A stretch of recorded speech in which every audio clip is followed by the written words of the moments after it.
자, 우리 시간이 되었습니다. 이제 다 같이 사도신경으로 우리의 신앙을 고백드리면서 8월 네 번째 주일 예배를 함께 드리도록 하겠습니다. 다 같이 신앙 고백드립니다. 전능하사 천지를 만드신 하나님 아버지를 내가 믿사오며 그 외아들 우리 주 예수 그리스도를 믿사오니 이는 성령으로 잉태하사 동정녀 마리아에게 나시고 본디오 빌라도에게 고난을 받으사 십자가에 못 박혀 죽으시고 장사한 지 사흘 만에 죽은 자 가운데서 다시 살아나시며 하늘에 오르사 전능하신 하나님 우편에 앉아 계시다가 저리로서 산 자와 죽은 자를 심판하러 오시리라. 성령을 믿사오며 거룩한 공회와 성도가 서로 교통하는 것과 죄를 사하여 주시는 것과 몸이 다시 사는 것과 영원히 사는 것을 믿사옵나이다. 아멘. 자, 같이 자리에 일어나셔서 교독문 함께 교독합니다. 여호와여, 어느 때까지이니까 나를 영원히 잊으시나이까?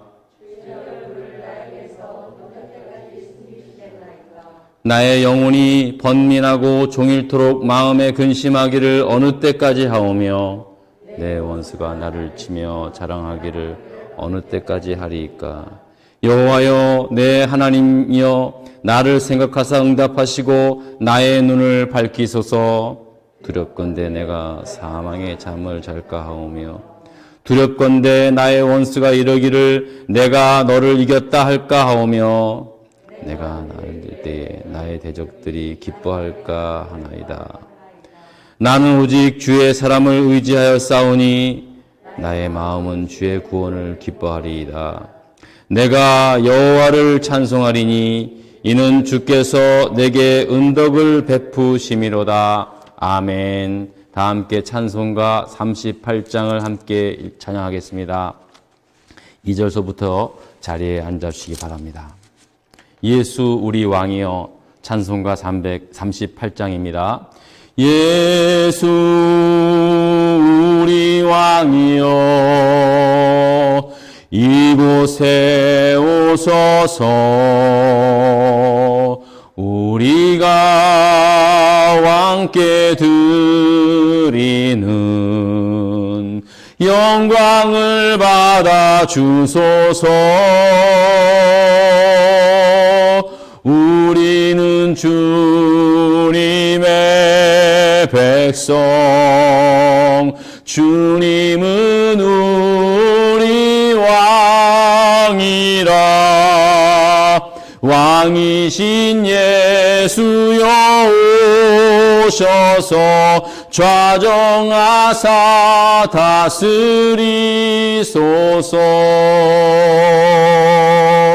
예수 우리 주시여, 이곳에 오셔서 우리가 주께 드리는 찬양을 받아 주소서. 우리는 주님의 종들, 주님은 우리 주시라.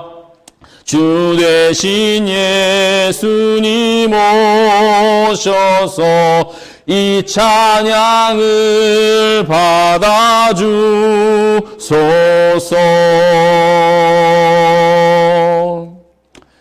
김현옥 장로님 나오셔서 기도 인도해 주시겠습니다.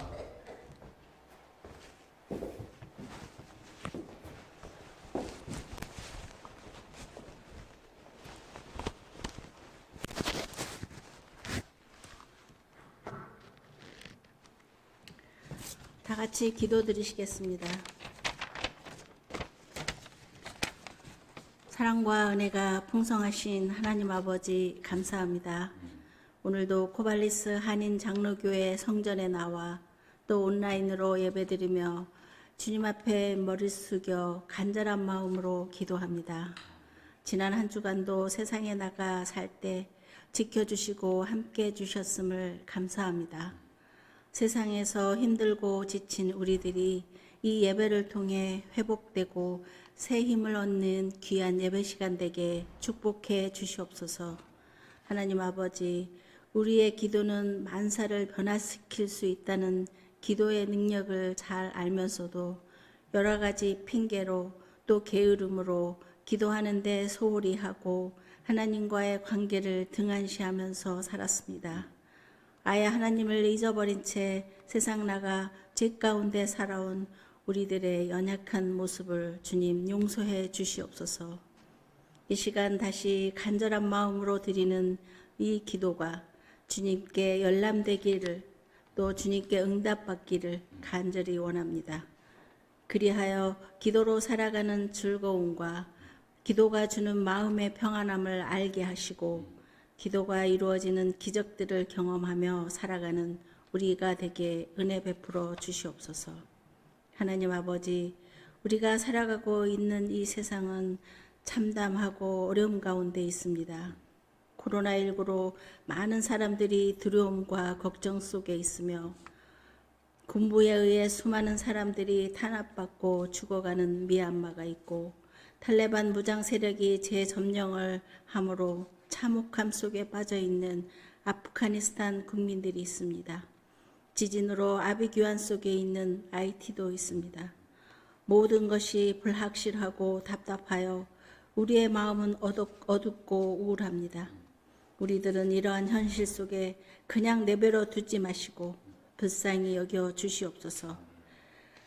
힘들고 고된 현실 속에서도 하나님의 인도하심을 구하고 하나님의 뜻을 알아갈 수 있도록 도와주시옵소서.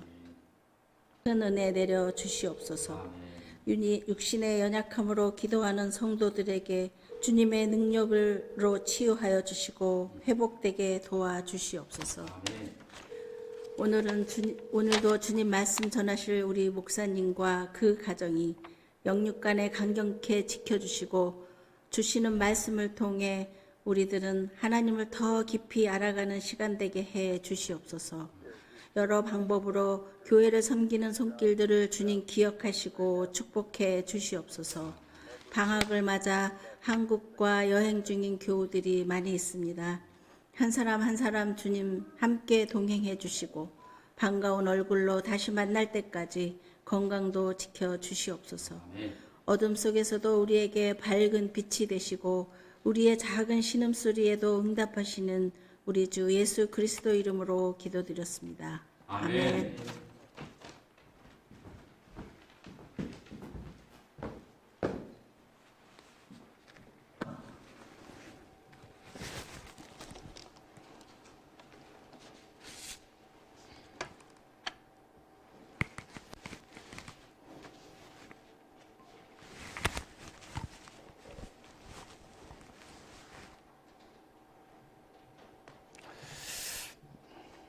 다 같이 오늘 주신 말씀을 함께 읽도록 하겠습니다. 주신 말씀은 마태복음 7장 13절로 14절의 말씀입니다. 마태복음 7장 13절로 14절의 말씀을 두 절이니까 우리 다 같이 한 목소리로 읽도록 하겠습니다. 천천히 마태복음 7장 13절 14절 말씀을 함께 읽도록 하겠습니다. 다 같이 읽습니다. 좁은 문으로 들어가라.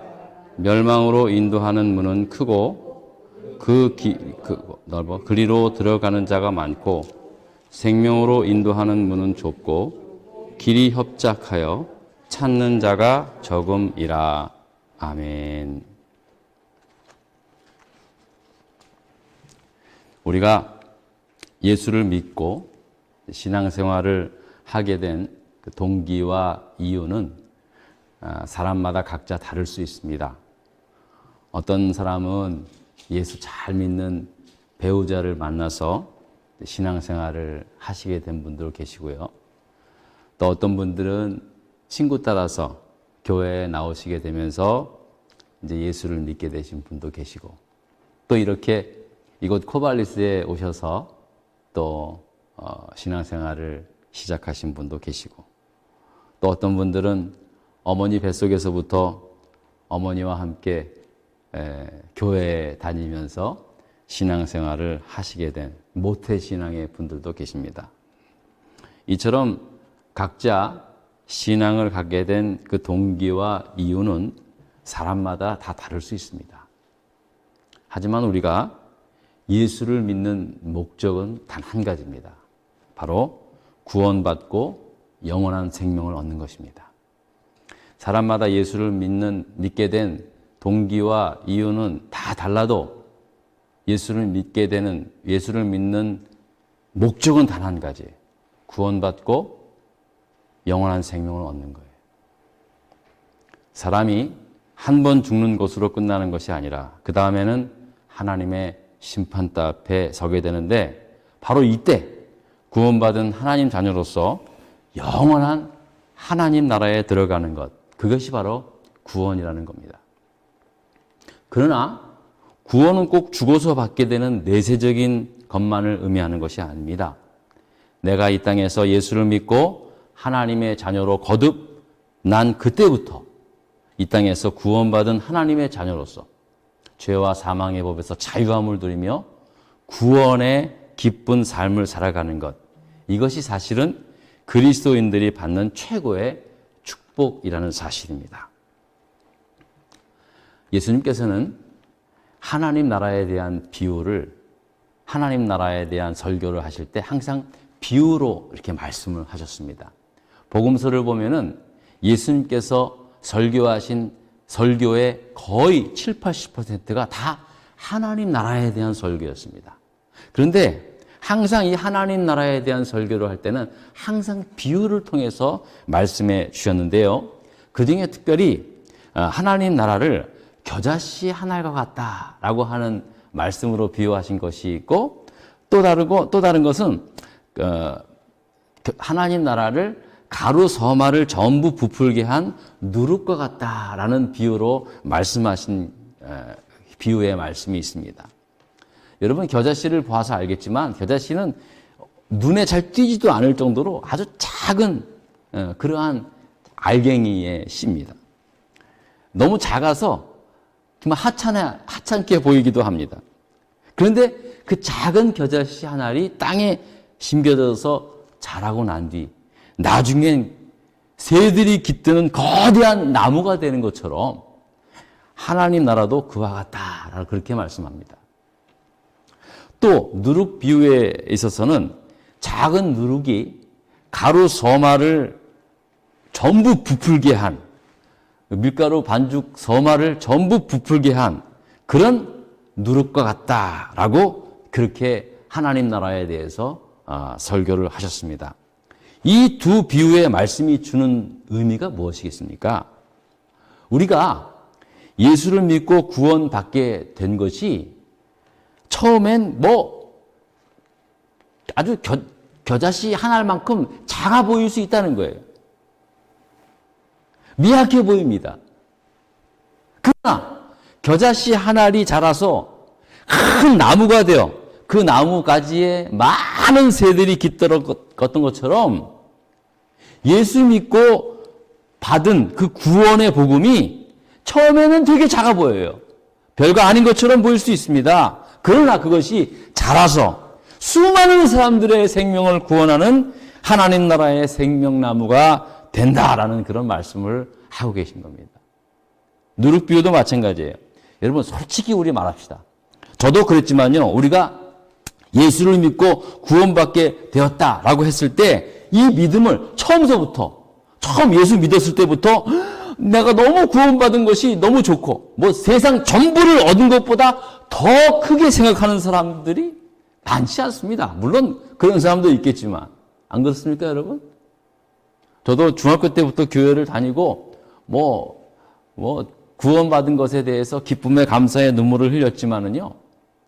그러나 처음서부터 그때부터 내가 받은 구원이 마치 세상 전부와도 바꿀 수 없을 정도의 진짜 그 정도의 어마어마한 것이다라고 그렇게 인식하는 것은 아니었던 것 같아요.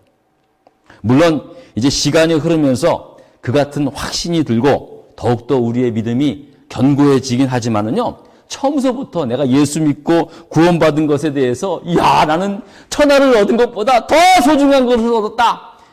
그렇게 처음서부터 그렇게 생각하는 사람 그렇게 많지 않습니다.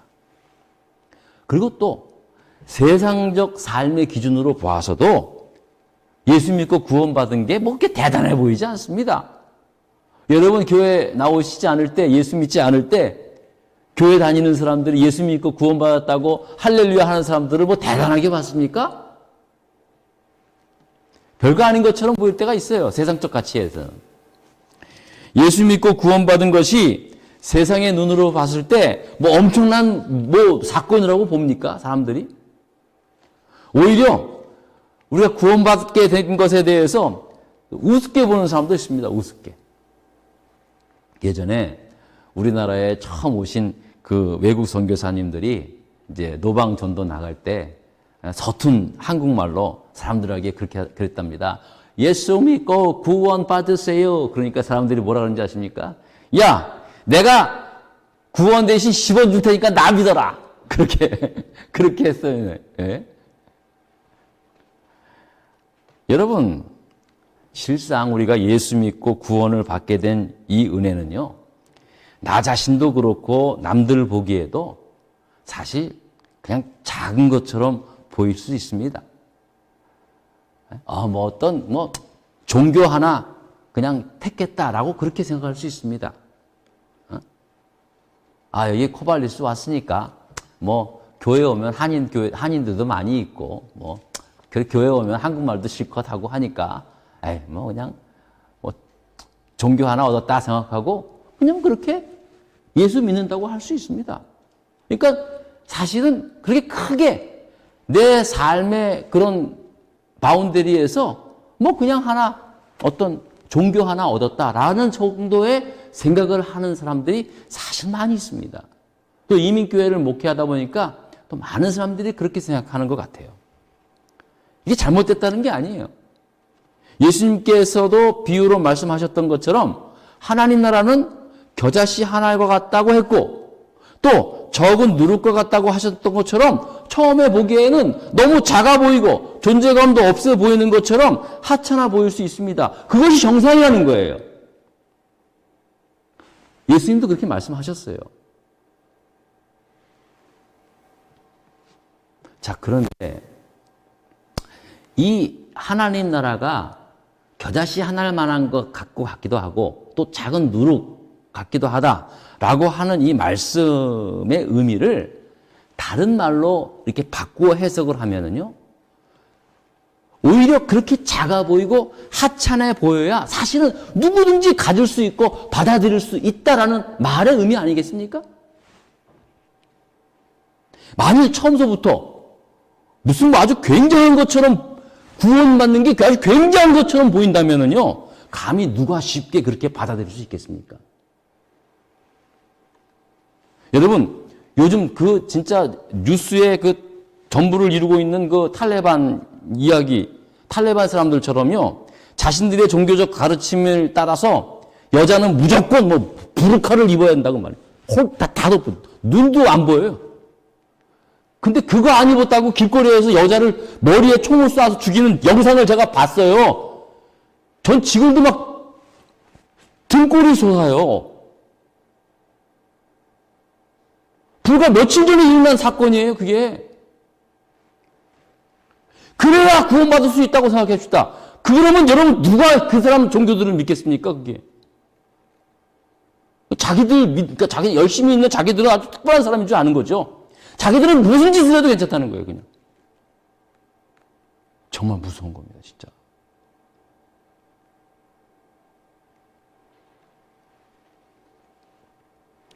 그러니까요, 오히려 하나님 나라가 겨자씨 하나 같고 작은 누룩과 같다는 이 말은요, 보기에는 미약해 보이고 하찮아 보이지만 이 말을 거꾸로 의미한다면 누구에게나 세상 모두에게나 다 열려져 있고 그 누구도 다 가질 수 있고 그 모든 사람 다 하나님 나라로 초대받은 그러한 곳이다. 하나님 나라는 바로 그것을 말씀해주고 있다는 사실입니다. 제가 며칠 전에 이제 누가복음 14장 큰 잔치 비유에 대해서 설교 말씀을 드렸습니다.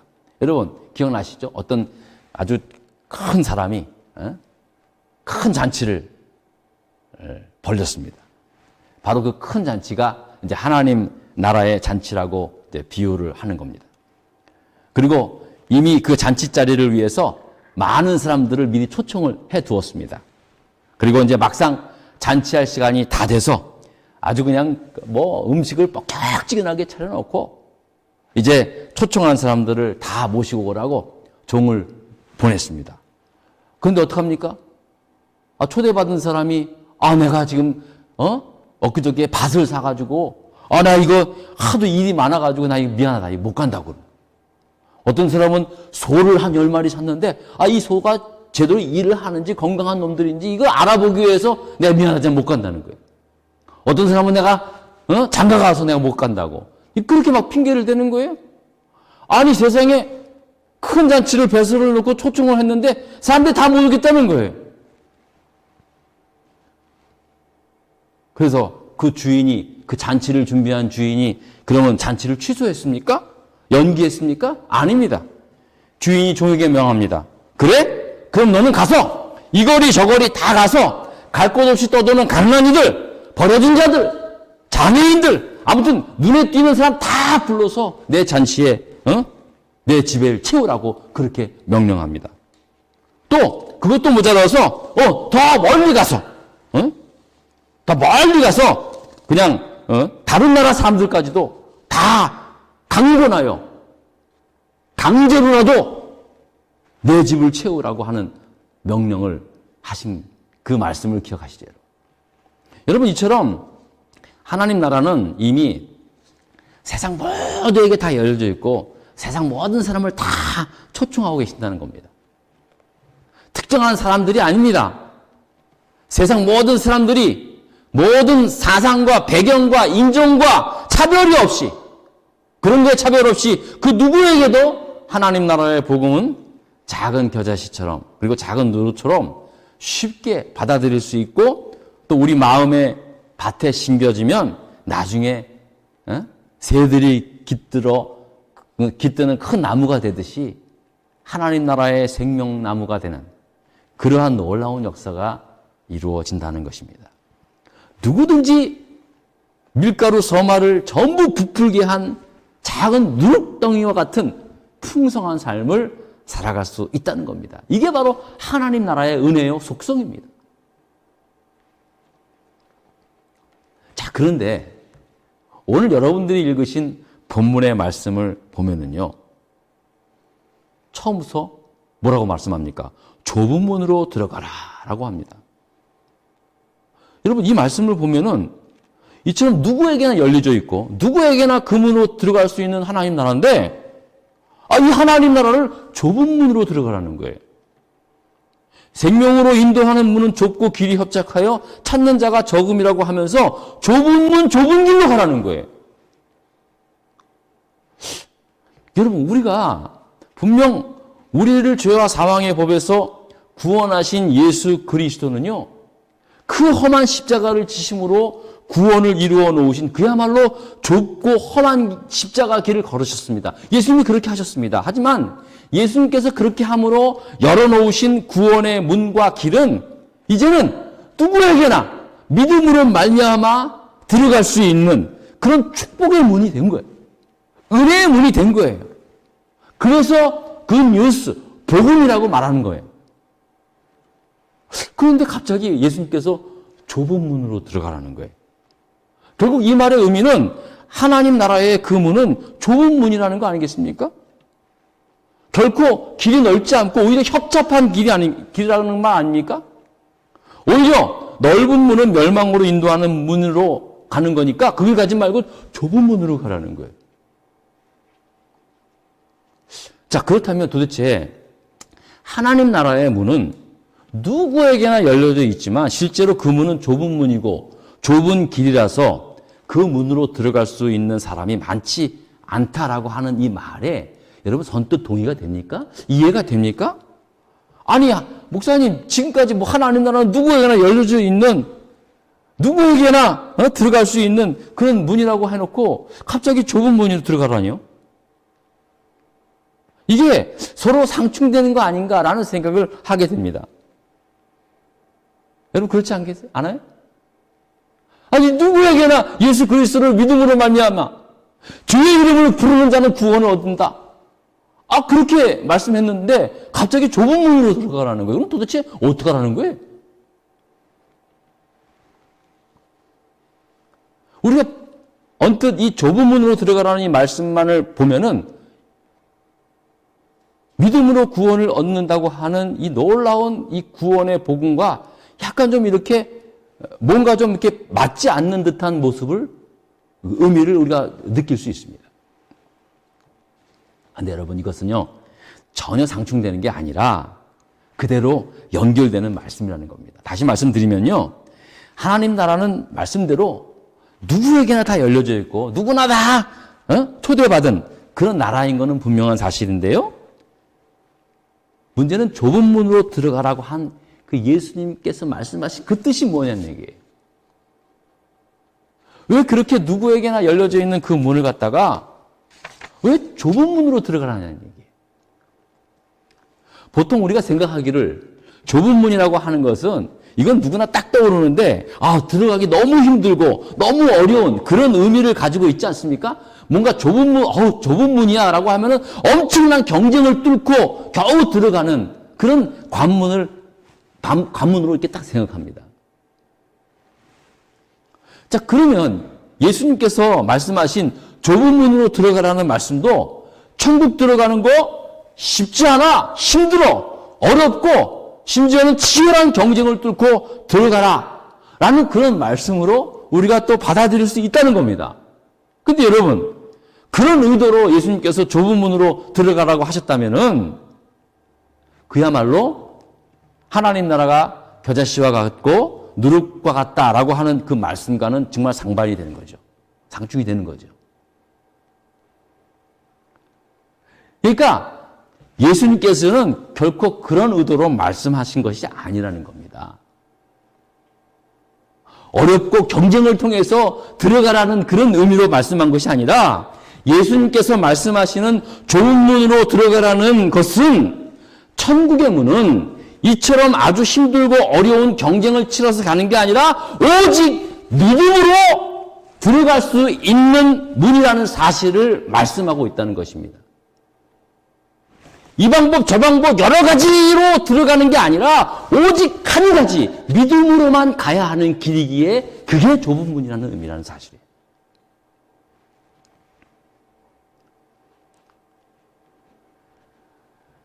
그렇다고 우리가 이 땅에 살면서 하나님을 위해 몸된 교회를 위해 아주 많은 수고와 헌신을 한 일들이 아무것도 아닌 것이 아닙니다. 분명히 예수님께서 말씀하시기를 이 땅에 살면서 교회를 위해서 주님을 위해 수고했던 모든 것들에 하늘의 상이 있음을 말씀하고 있습니다. 하다못해 지나가는 사람들한테 냉수 한 사발 준 것까지도 상이 있다고 하지 않습니까? 그러나 우리가 분명히 알아야 할 것은 우리가 주님을 위해 땀 흘리고 수고하고 헌신한 그 선행한 것들이, 그 행한 것들이 천국 문에 들어가는 열쇠는 아니라는 거예요. 물론 이런 아름다운 봉사와 헌신은 분명히 하나님 나라에도 상급이 있고 또 이 세상 살면서도 보응을 받게 된다는 약속이 되어 있습니다. 여러분들이 그런 헌신과 그럴 것 받기 위해서 한 건 아니겠지만 그러나 그렇게 헌신하고 그렇게 봉사했던 아름다운 수고에 대해서는요, 하늘나라에도 상급이 있고 이 땅에 살면서도 하나님께서 반드시 하늘의 보응이 있다는 겁니다. 이건 성경에서 말씀하시는 겁니다. 그러나 그런 우리의 행위들이 결코 구원의 문에 들어가는 절대 조건이 아니라는 거예요. 오직 하나님 나라의 문은 예수 그리스도를 믿는 믿음 하나로만 들어가는 문이기 때문에 그것을 좁은 문으로 말씀하고 있는 것입니다. 쉽게 말하자면 천국의 문은 누구나 들어갈 수 있는 큰 문이지만 그 문을 열 수 있는 키는 오직 하나, 믿음이라는 사실입니다. 믿음으로 된 믿음이라는 열쇠밖에 없다는 거예요. 무슨 다른 조건과 배경으로 들어갈 수 있는 게 아니에요. 예? 우리 아버지가 목사고 장로고 해서 내가 자동으로 들어가는 그런 의미가 아니에요. 육체의 정으로 들어가는 것이 아니에요. 또 여러분들이 아무리 선행을 행했다 할지라도 난 착하게, 난 평생 살면서 남한테 해코지 한 번 한 적이 없어라고 그런 삶을 살았다 할지라도 하나님 나라에 들어갈 수 있는 그 키는 될 수 없다는 거예요. 그것은. 상급은 될 수 있어도. 오직 믿음으로만 들어가는 문이기에 좁은 문이라는 사실입니다. 여러분 실제로 사실 우리가 정말로 믿음으로 살려고만 하면은요, 이 세상에서 결코 그렇게 쉬운 삶을 살지 못합니다. 이 세상에서의 삶이 좁은 길로 걸을 수밖에 없습니다. 여러분 그렇지 않습니까? 여러분 오른밤 맞으면은요, 왼밤 내가 오른밤을 맞으면요, 상대의 왼밤을 주먹으로 내려쳐야 세상에서는 이기는 겁니다. 예? 이게 세상 살아가는 원리 아닙니까? 누가 날 때려? 너 잘됐다. 너 감히 나를 때려? 누가 나를 공격해? 너 두고 보자. 이게 세상 원리입니다. 이게 세상 살아가는 그런 환경 아닙니까? 우리가 살아갈 때? 여러분 그렇게 살아오지 않았어요? 남들보다 더 학적하지 일해서 더 열심히 벌고 경쟁할 때 별 생각 다 해가면서 그냥 그렇게 이 악물고 그렇게 싸워오지 않았습니까?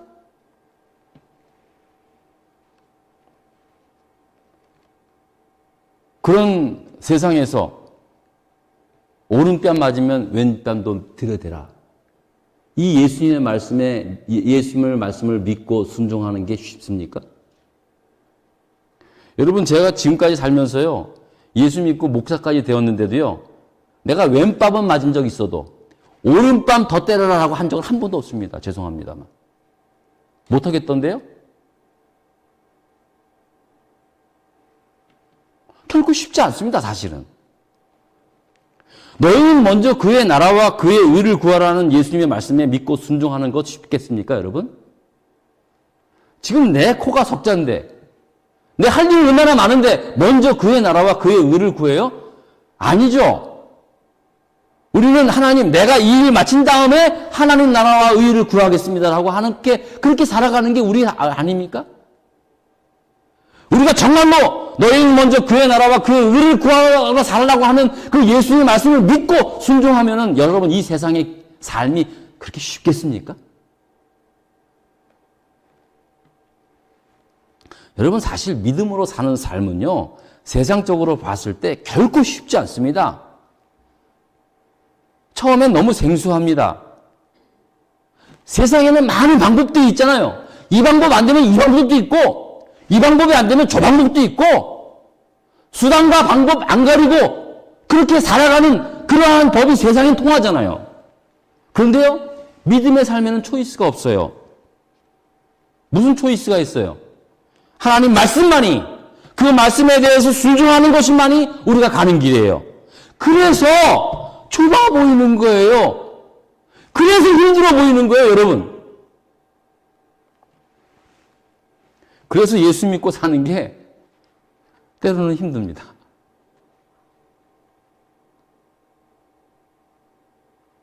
오히려 예수를 안 믿고 전혀 신앙이 없는 상황에서 해야 할 일이라면은요, 전혀 부담이 없을 수도 있어요.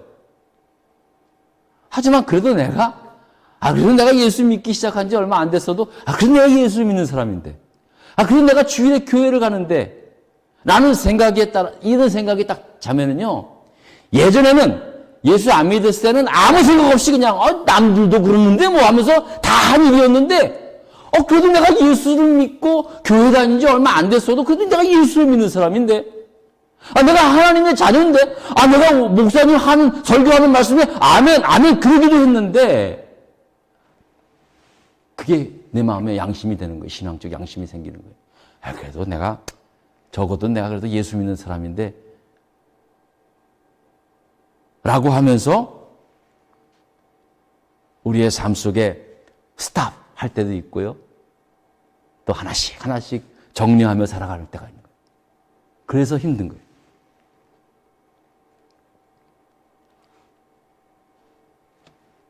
험난한 길이 만납니다, 사실은. 그러나 믿음의 길을 택하면서 힘써 살아가라는 얘기입니다. 결국 여러분, 좁은 문으로 들어가기 힘쓰라, 이 말은요, 결국 선택에 관한 말씀입니다.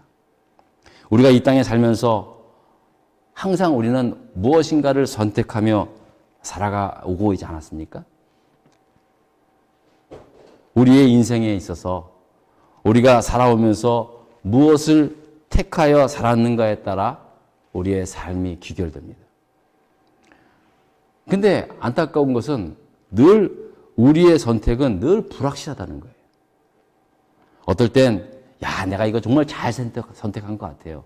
그런데 나중에 보니까 이미 후회하기에는 너무나 늦어버린 결과를 가져올 그런 선택이 있습니다. 또 어떨 땐, 내가 잘못 선택한 것 같지만 나중엔 너무나 좋은 결과를 가져다 준 것도 있습니다. 우린 늘 이런 선택의 기로에 설 때마다 자기의 생각과 자기의 능력, 자기의 경험에 따라서 제일 좋고 편하고 유익하다는 생각에 따라서 선택을 하며 살아갑니다. 그런데 이제 예수를 믿고 구원받은 하나님 자녀로 부름받은 삶은요, 항상 우리의 인생의 선택의 갈림길 앞에 섰을 때 항상 믿음의 길을 택하며 살아가라는 겁니다. 선택의 기준이 분명합니다. 여러분, 왜 우리가 살아오면서 뭔가를 택해야 하는 길에 있어서 왜 불확실감을 느끼는지 아십니까? 기준이 없어 그래요. 과거의 이 선택이 오늘에는 나쁜 선택이 될 수 있는 거잖아요. 그죠? 세상이 변하기 때문에 그래요. 하지만요, 우리의 기준에 분명한 기준이, 우리의 선택에 있어서 분명한 기준이 있으면은요, 언제나, 항상 우리의 선택은 그 기준에 따라서 선택할 수밖에 없기 때문에 크게 흔들림이 없어요. 그게 어떤 기준입니까? 바로 하나님이 기뻐하시고 원하시는 뜻에 순종하며 사는 거예요. 그것을 믿는 믿음을 따라 사는 거예요. 물론 결코 쉽지 않습니다. 그래서 예수님께서 힘쓰라고 하신 거예요. 힘쓰라고. 주님도 아신다는 거예요. 힘쓰지 않으면 결코 택할 수 있는 길이 아니에요. 근데 여러분, 우리가 상식적으로 봤을 때 누가 쉬운 길을 앞두고 누가 그 좁은 길을 애써 힘쓰며 가려고 하는 사람이 어디 있습니까? 그래서 예수님이 그래도 너희들은 좁은 길을 따라 살라는 거예요. 믿음으로 살라는 거예요. 이게 바로 예수 믿는 사람들의 삶입니다. 물론 좁은 문이라고 해서 늘 고생되고 힘든 건 아닙니다. 그러나 믿음의 길은 세상의 가치와 판단 기준이 아니기 때문에 두렵기도 하고 고민되기도 합니다. 그래서 좁아 보입니다. 그래서 협잡해 보입니다. 그래도 믿음의 문을 택하며 살아가라는 말씀입니다. 그랬을 때 우리가 택한 그 믿음이 때로는 겨자씨 하나만처럼 작아 보이기도 해요. 하찮아 보이기도 합니다.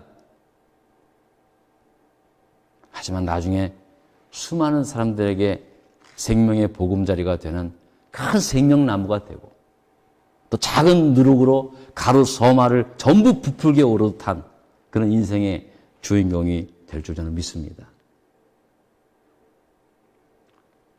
제가 예전에 중학교 때부터 이제 신앙생활을 했을 때 그때 우리 담임 목사님 말씀하셨을 때 담임 목사님이 주일 성수와 11조를 굉장히 강조했어요. 무슨 예수님이 내가 그때 어렸을 때인데 그 말씀을 그렇게 제 마음속에 박히는지 몰라요.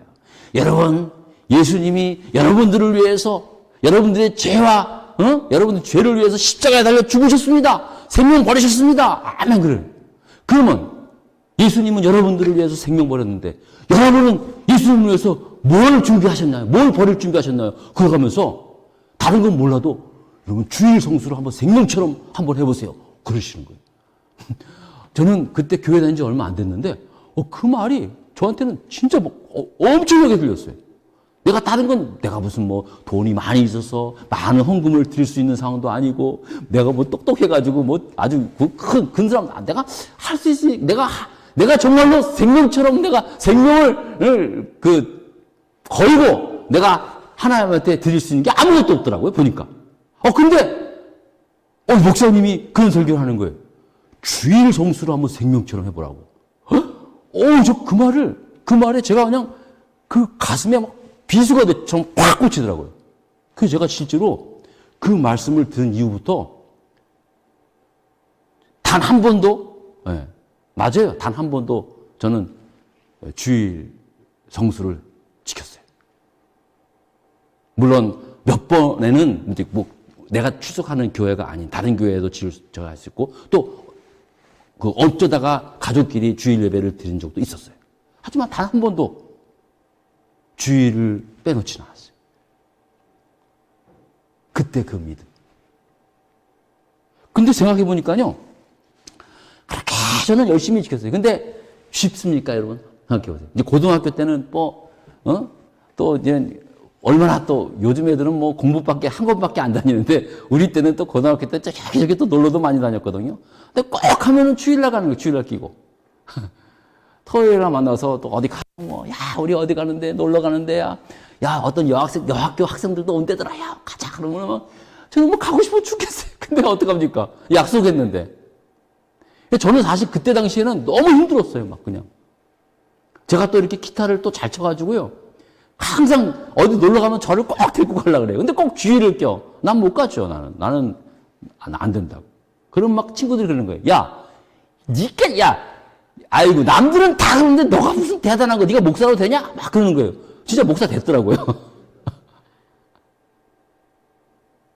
아니, 제가 뭐 자랑하는 게 아니라요. 하다못해 주일 하나 지키는 것만 해도요. 진짜 좁은 길이에요, 좁은 길. 다른 거 다 한다고 진짜 주일 하나 생명처럼 지키는 것만 해도 이게 진짜 좁은 길이더라고요. 좁은 문이에요, 여러분, 좁은 문.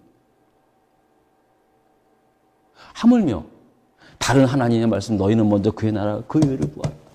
항상 하나님의 말씀을 믿음으로 순종하며 살아가는 길이 그게 쉽습니까? 하지만 예수님이 그러는 거예요. 그래도 그 문을 가라는 거예요. 그 문으로.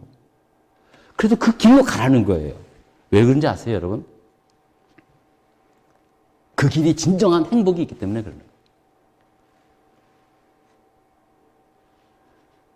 여러분, 우리가 가끔 이제 그런 말씀을 하는 사람이 있어요. 목사님, 내가 예수를 그렇게 열심히 믿고 그렇게 교회를 보여 봉사하고 그렇게 했는데도요. 왜 나는 이렇게 세상에서 되는 게 없고 왜 이렇게 자꾸만 내가 불행한지 몰라요. 그러더라고요. 그 마음 충분히 이해하죠. 저도 그런 생각 했으니까. 저도 고등학교 때요, 진짜 뭐 교회 한 번 안 빠지고, 주일뿐만이 아니에요. 저는 막 성가대 지휘 그때부터 했기 때문에 새벽 기도부터 시작해가지고 토요 집회, 주일, 1, 2부 예배까지 다 하고, 저녁 예배까지, 그때는 저녁 예배까지 있었거든요. 맨날 아버지한테, 교회 가서 사느냐고 하면서 혼나기도 했고 그랬어요. 근데 대학을 떨어지는 거예요. 그것도 한 번도 아니고 2번씩이나. 얼마나 창피해요, 하나님. 진짜로 너무 창피해 죽겠어요. 내가 지금, 예수를 내가 그래도 제일 잘 믿는다고 그렇게 사람들 하는데 왜 나는 남들보다 이렇게 그러냐고, 하면서 막 그냥 그랬어요. 저도 그런 적이 있어요. 이해돼요. 저도 이제 목회를 해보니까 그렇게 노골적으로 말은 안 해도요. 눈에 그렇게 보여요. 하나님, 예수, 목사님, 나 진짜 지금까지 내가 진짜 열심히 신앙생활 했는데요. 나 너무 불행해요. 나만 복 못 받은 것 같아요. 너무 안타까워요, 나도. 저도 안타깝죠. 하지만 여러분, 그렇게 느끼는 건요, 그 이유는 뭐냐면은 내가 생각하는 행복의 기준을 세상이 주는 행복의 가치와 의미로 판단을 하고 있기 때문에 그런 거예요. 그렇기 때문에 내가 그렇게 예수를 잘 믿어도 세상적 기준으로 봤을 때 없을 땐 나도 불행해 보이는 거예요. 물론 세상이 주는 행복의 가치와 의미가 분명히 있습니다. 돈이 없는 것보다 많은 게 좋죠. 얼마나 누리는 게 많이 있습니까? 그러나 그 영원한 거 아니지 않습니까? 오늘 내가 이렇게 행복하다고 해서 그게 영원합니까? 그저 그냥 조금 더 영원하기로 그냥 바둥바둥 되는 거죠. 다 인정하는 거예요. 그게 영원하지 않기 때문에 참 행복해 보여도 사실은 늘 갈급한, 늘 허덕이는 거예요. 오히려 그런 세상이 주는 행복이 영원할 수 있을 거라고 착각하며 살아가는 게 정말로 불쌍한 거 아니겠습니까? 그런 의미에서 볼 때 예수님께서 좁은 문으로 들어가라는 이 예수님의 말씀이야말로 하나님의 자녀가, 예수 믿고 구원받은 하나님의 자녀로서 우리가 이 땅에 살아도 결코 목마르지 않는 참된 행복을 누리며 살아가는 그 길이 바로 좁은 문으로 들어가라는 길. 예수님은 진정한 행복의 방법, 행복의 길을 우리에게 말씀해 주는 거예요. 좁은 문이라고 했을 때 이것을 세상적인 판단과 의미로 해석을 하려다 보니까 이게 우리한테 받아들이지 않는 거죠. 좁은 문이 바로 믿음의 문이고 믿음의 삶이고, 비록 세상 사람들이 봤을 때는 아무것도 아닌 것 같지만 결국 이 길을 걸었을 때 겨자씨 한 알이 심겨져서 거대한 고목이 돼서 새들이 깃든 것처럼 남들 지금 보기에는 너 예수 믿어? 아이고 너도 예수쟁이 다 됐구나. 아이고 참 요즘 사람들이 예수 믿고 교회 다니는 사람들 얼마나 우습게 봅니까? 저는 이것도 반드시 하나님께서 분명히 짚고 넘어갈 일이라고 저는 생각합니다. 진짜 요즘 특별히 우리 한국 사회에서 예수 믿고 교회 다니는 사람 바보 취급당하고 있어요. 더 이상 언급은 안 하겠지만 하찮게 여긴 것뿐만 아니라 바보 취급하고 있어요. 사회 독이라고 막 그렇게까지 얘기해요. 인터넷 댓글 보면은 난리가 났어요. 저도 같이 예수 믿는 사람 입장에서 참 답답할 때가 있어요. 저도 사실은. 저도 그렇게 행동하는 것에 대해서 참 이건 아닌데라고 생각하는 적이 또 있지만 더 그래요. 예전에는 그래도 재미라도 있었죠. 그래? 그럼 내가 10원 줄게. 나 믿어. 얼마나 위트 있는 저거예요. 요즘은요, 대놓고 막 욕을 해요.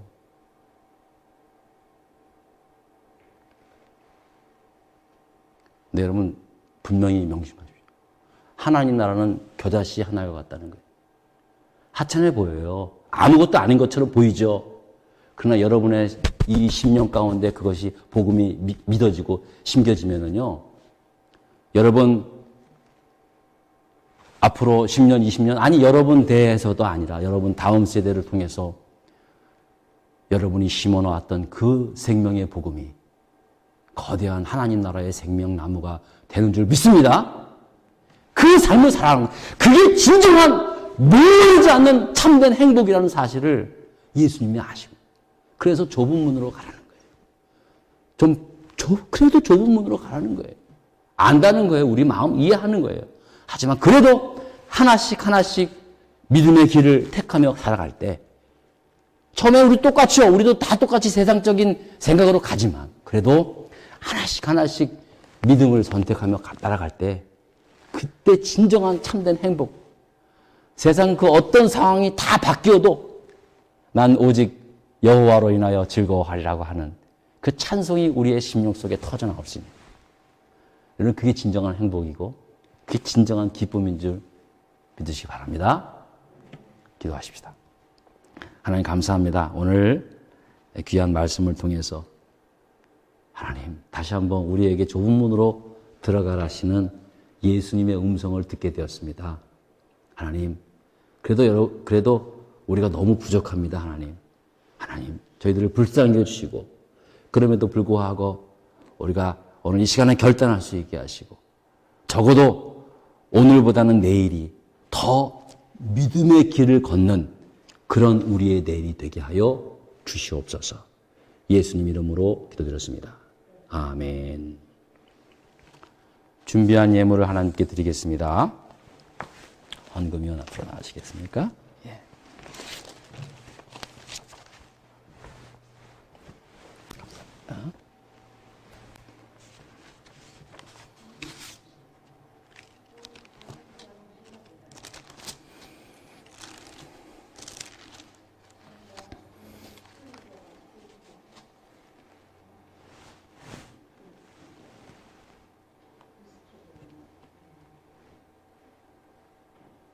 자, 우리 다 같이 자리에서 일어나셔서 찬송가 213장 4절 찬양하면서 드리는 헌금 봉헌하겠습니다.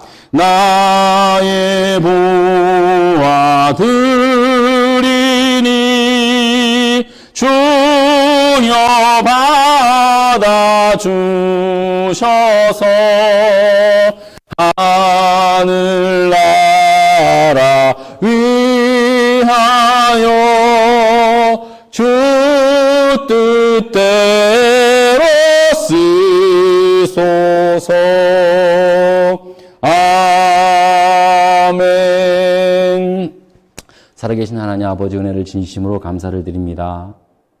오늘도 저희들 이 예배의 자리로 불러주심을 정말 감사합니다. 델타 변이 바이러스로 인해서 또다시 또 세상이 경직되고 있습니다. 또 마스크를 써야 되고 또 우리의 모임에 있어서 여러 가지로 또 방역을 해야 하는 그러한 일들이 일어나고 있습니다. 하나님, 그럼에도 불구하고 오늘 이 자리에 함께 모여 하나님께 예배 드릴 수 있게 하신 그 은혜에 정말 감사드리고 뿐만 아니라 오늘 이 자리에 또 귀한 작은 예물을 하나님께 우리의 마음을 대신하여 드릴 수 있게 하심을 정말 감사합니다. 이 헌금 안에 우리의 정성과 우리의 마음 그리고 우리의 기도 제목을 담았사오니 주께서 받아주시고 흠양하여 주시옵소서. 예수 그리스도 이름으로 축복하며 기도드렸습니다. 아멘. 자리에 앉으시기 바랍니다.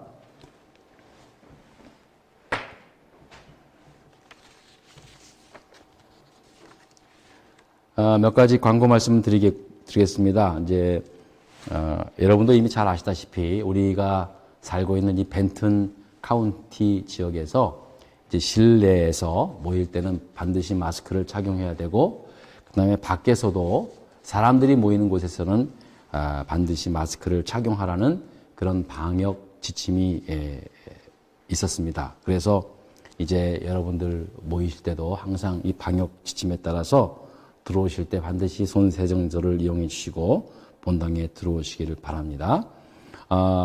그리고 또 이미 아시는 분은 아시겠지만 이제 지난 주일 오후 5시서부터 커뮤니티 나잇이라는 행사를 이제 하게 되었죠.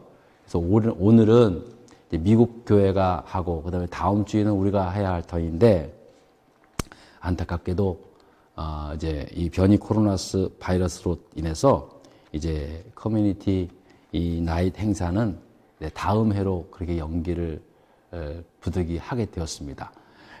이제 뭐 지나면은 이제 뭐 더 이상 못하는 올해는 할 기회가 없을 것 같아가지고 다음 해로 했는데, 뭐 다 내년에는 좀 더 많이 준비해서 아무튼 이 커뮤니티 나잇 행사가 잘 진행될 수 있도록 여러분 기도해 주실 수 있기를 바라고요. 다음 주일은 이제 사실은 지금 하도 뭐 세상에 이 코로나 바이러스뿐만 아니라 또 아프가니스탄에서 일어나는 일들로 인해서 지금 뉴스가 좀 묻히게 됐는데요. 이 IT에서 일어난 지진으로 인해서 지금 엄청난 일들이 지금 IT에 일어나고 있다고 합니다. 21일 현재 사망 2,198명, 부상 12,000여 명. 근데 이게 더 중요해. 실종이 332명이에요. 실종이라는 말은 곧 죽음을 의미하는 걸 수도 있겠죠. 어쨌든 계속해서 이 부상자 가운데서도 뭐 사망자가 계속 나오고 있는 상황이 있습니다. 그리고 뭐 이제 서방에서 그 구호 물품을 보내줬는데요. 그것도 약탈하고 말해서 뭐 진짜 아비규환입니다. 우리 아까 김장로님께서 기도했을 때 아비규환이라는 말씀을 기도를 하셨는데 진짜 IT가 그렇게 됐습니다.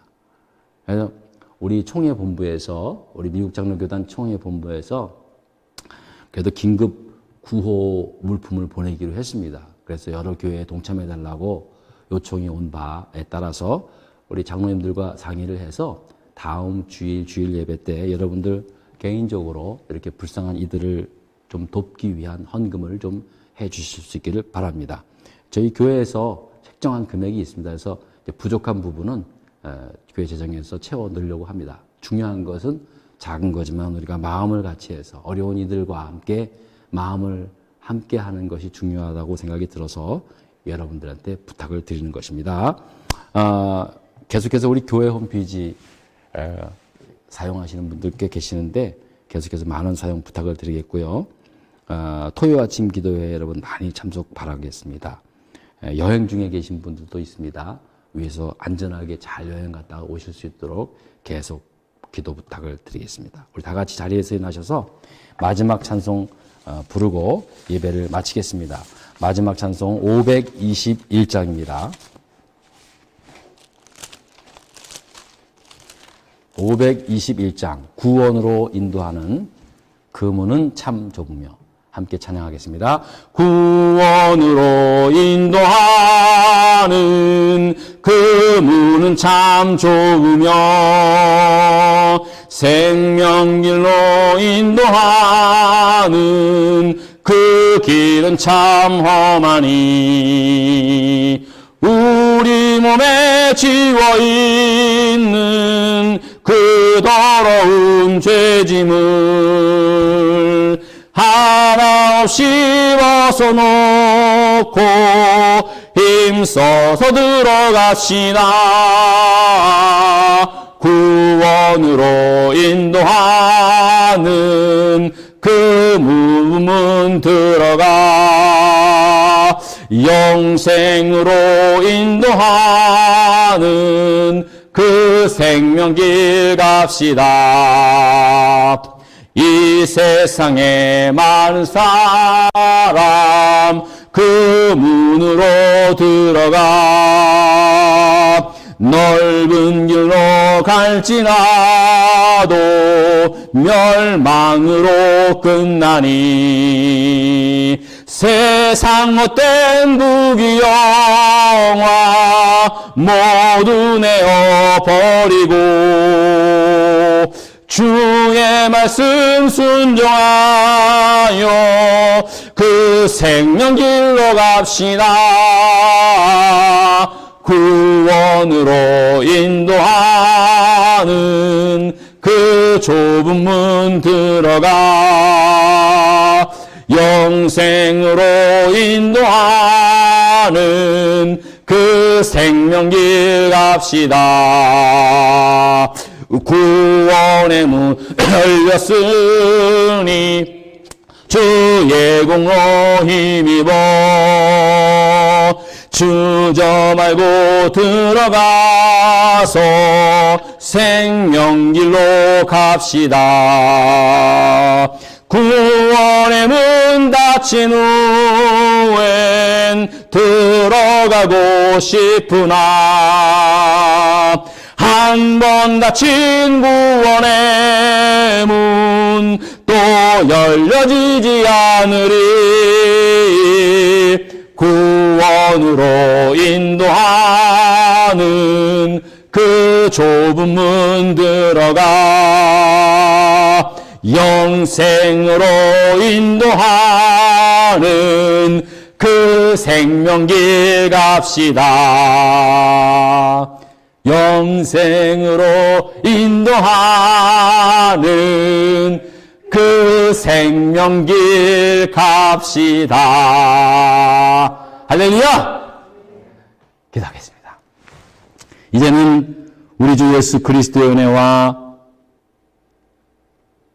그 예수 그리스도를 우리에게 보내주신 그 무한하신 하나님의 사랑 그리고 성령 감화 교통 인도하심이 부족하지만 연약하지만 주님 말씀하신 대로 좁은 문으로 믿음의 그 길로 가고자 다짐하고 돌아가는 사랑하는 모든 성도들 머리 위에, 흩어져 지내고 계신 우리 성도님들과 우리의 자녀들 머리 위에, 또 병상에 계신 우리 성도님 머리 위에 이제로부터 영원토록 함께 하시기를 간절히 축원하옵나이다. 아멘.